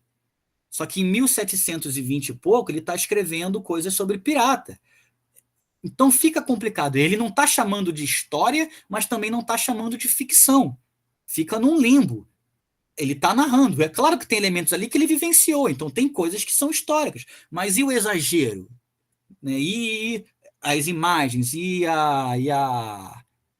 os estereótipos, ou seja, ele está aumentando a história para fins jornalísticos, fins midiáticos. Então você tem uma questão muito complicada que é da gente ver essa interseção. Por isso que a gente está falando sobre esses vários elementos históricos para chegar, de fato, aos elementos da literatura. Né? O pirata como vilão e anti-herói. Você tem essa transformação da figura do pirata. Né? Ele, durante muito tempo, quando eu quero marginalizá-lo, eu vou escrever como um criminoso, cruel, brutal. Quando eu quero usar essa figura como um atrativo de mídia sensacionalista, aí eu vou criar, não, mas ele só é cruel com quem merece. Não, mas é porque ele sofreu na infância dele, por isso que ele não se vê representado. Ou seja, você vai fazendo uma ambiguidade da moralidade. Né? Essas apresentações de certo e errado, valores morais, são construções, gente. Depende de quem está falando. É aquilo que eu falei. É lá na Odisseia, século V a.C., Homero escrevendo, o próprio Odisseu era um pirata, mas que ele não se achava como pirata, porque ele está falando dele mesmo como uma sobrevivência. Não, eu faço isso, mas é porque eu preciso, porque nós vivemos da atividade marítima. Agora, quando a outra pessoa faz, é absurdo. Ou seja, a ambiguidade da atividade no mar sempre existiu. Na era moderna, ela vai ganhar o contorno da literatura. Ela vai ganhar a imagem, a forma, a bandeira pirata. Outra coisa também, vou falar, aquela famosa bandeira pirata com os ossos cruzados, isso aí não existe não, tá, galera? Até existia um ou outro, mas não era muito comum, não. Isso é da literatura. Essa aula tá acabando com a infância de todo mundo, mas é um problema. Então, semana que vem vai ser bem brutal então para vocês, hein? Porque a Disney toda vai pro saco. Piratas do Caribe é uma grande mentira. A gente vai ver detalhe por detalhe aí desses personagens. Tá ok, gente? Então a gente, fica aqui com algumas citações do Charles Johnson. O Charles Johnson, ele vai escrever, por exemplo, sobre a figura do capitão. Ele vai dizer que o capitão, ele era uma escolha da maioria. Entendeu? Mas não temos como comprovar isso em todos os navios piratas.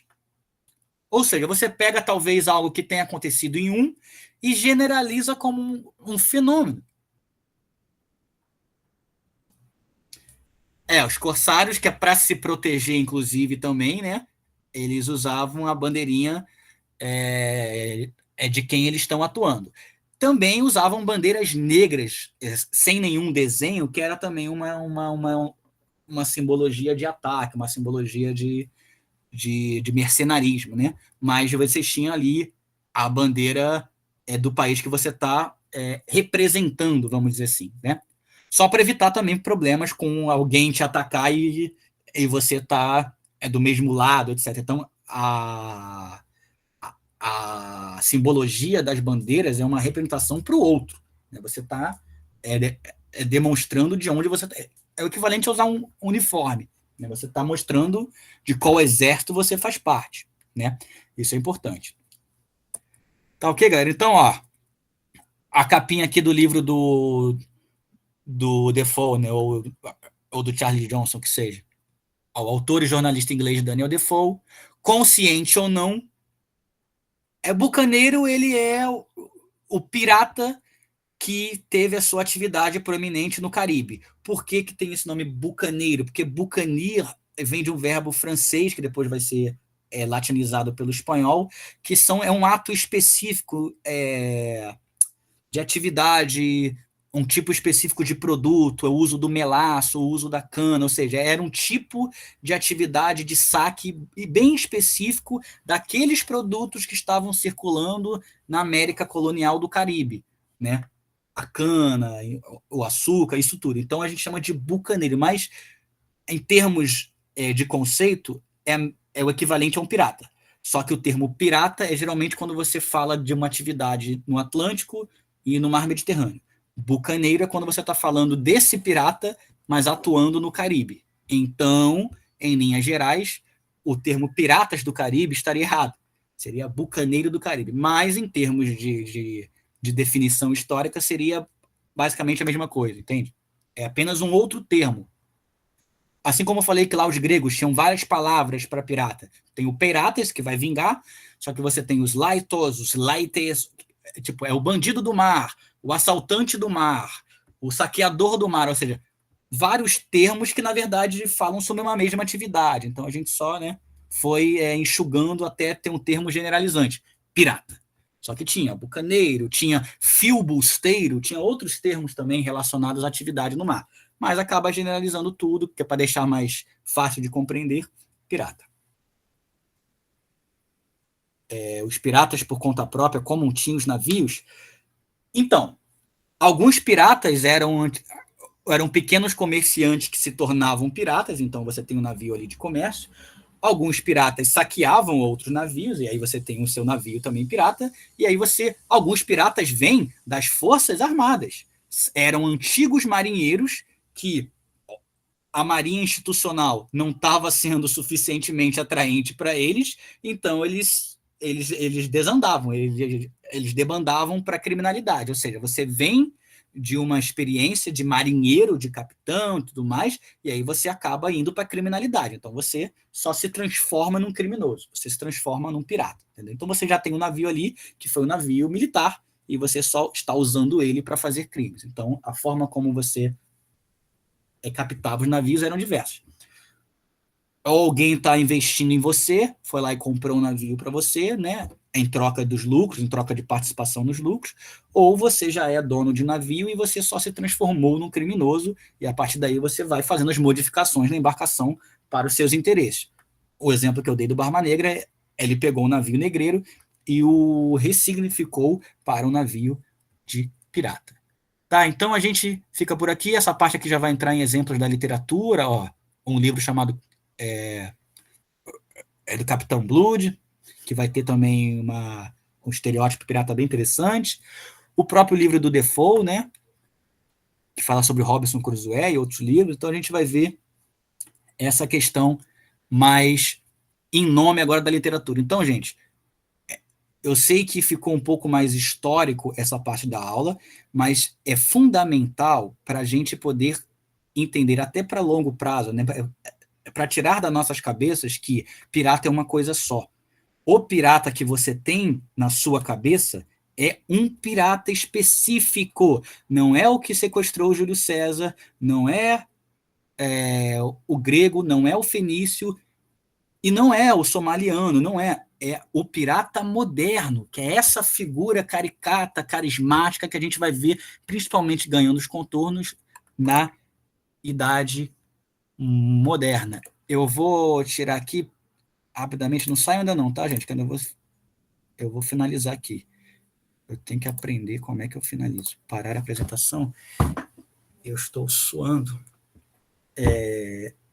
Alguém perguntou sobre... Só um instante, tá, galera? Eu não sei se eu... Porque eu não estou me vendo ainda, só um instante. Vocês estão me vendo ou estão vendo a tela ainda?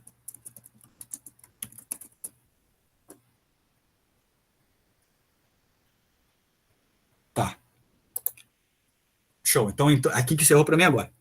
É bom, galera. Então, a gente ficou mais focado aí nessa trajetória para poder entender quem que a gente quer. A gente quer entender por que quando eu pensa no pirata, vem esse pirata na nossa cabeça. Por que nós somos fruto dessa construção? E qual construção é essa?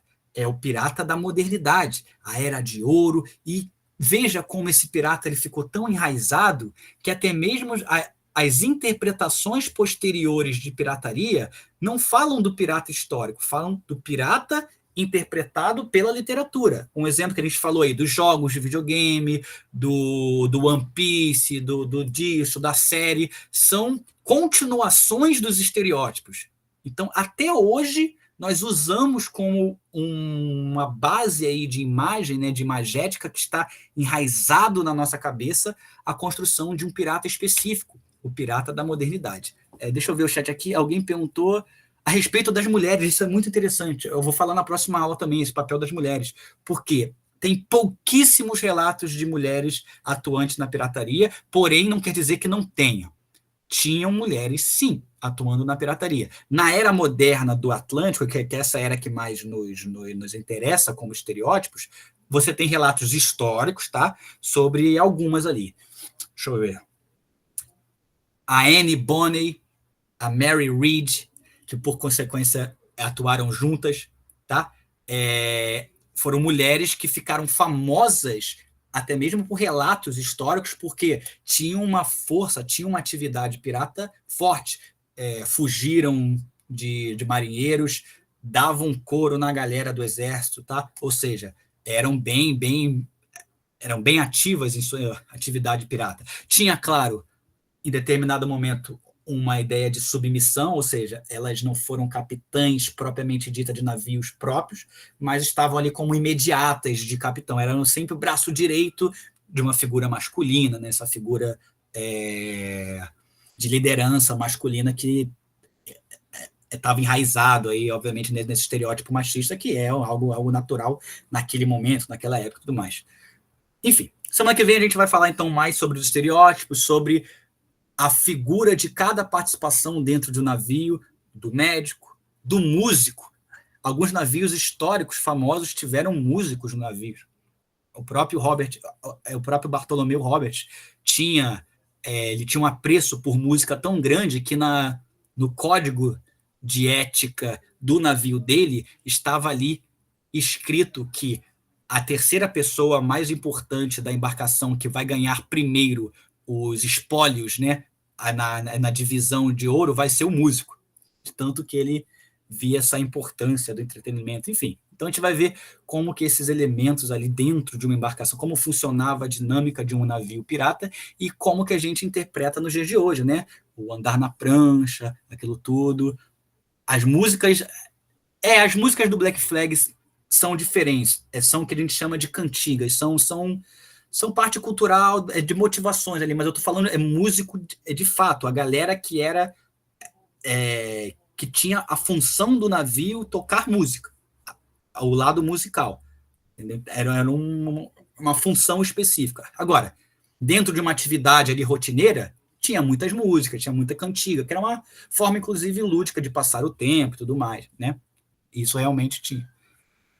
Bom, galera, Espero que não tenha ficado muito corrido, muita coisa. Infelizmente, eu acabei não dando muito espaço para vocês falarem, peço perdão, mas semana que vem, uma aula mais suave, porque são elementos mais, eu vou abrir para a gente participar mais, tá? Fiquem tranquilos que eu vou querer ouvir mais vocês.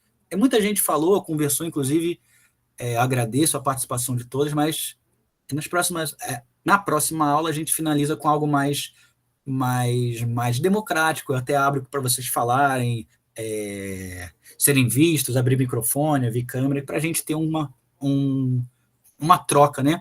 Sempre bom. Jordana levantou a mão, pode falar, Jordana. Ou escrever, não sei, você que sabe. Né? Fique à vontade. Alguma dúvida, gente? Pode também falar, pode perguntar. Suave. Então, gente, muito obrigado por terem. Onde dá para ler a minha tese? Então, a minha tese, eu não sei se ela já entrou no repositório da UFRJ, mas você pode procurar lá no programa de História Comparada da UFRJ. Eu não sei se ainda colocaram já o link na íntegra, tá?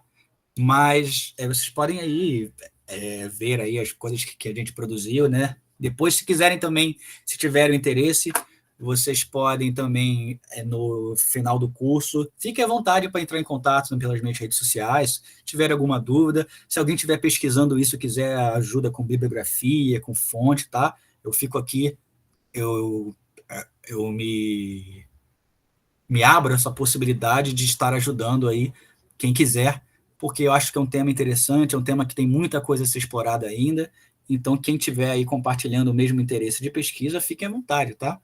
É sempre bem interessante dialogar com todos que são curiosos ao assunto.